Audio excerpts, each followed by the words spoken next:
So the YouTube rules are actually crazy, and I'm not going to lie. Like, 3 of my channels got demonetized due to one violating the rules, which for reuse content, and the other 2 went down for being related to that channel, right? So I got suspended on all the channels for 90 days, and I was wondering if after the 90 days I could monetize a new channel. Like, I'm going to leave the old ones behind and just start afresh and monetize a new channel. So I spoke to the YouTube support team through the YouTube studio, and they told me the only thing I could do is to fix the channel with reuse content. On this channel that I got demonetized for reuse content, I actually have 5,000 subscribers on this channel, right? And all these people were subscribed due to the reuse content that I was making, right? To get around it is going to be really hard, because even if I post something new, like something genuine or something new on that channel, it's not going to get views, because whenever the content is recommended to them, they are not going to watch anyway, because all the 5,000 people subscribe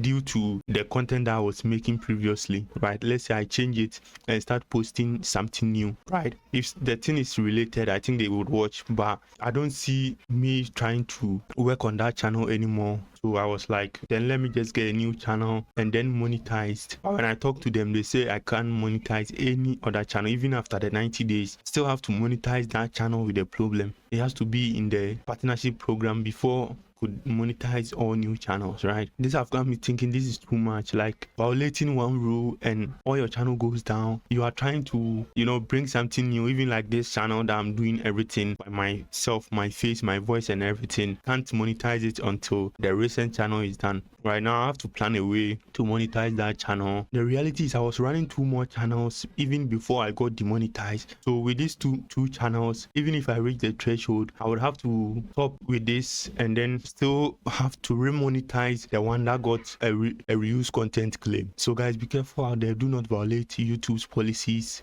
Especially if you are running many channels, it's going to be a huge problem to remonetize. Even if you have authentic channels, be careful trying to go for a more riskier approach with their system, right? That's what I'm going to say. But this is actually frustrating, but I think I've got this.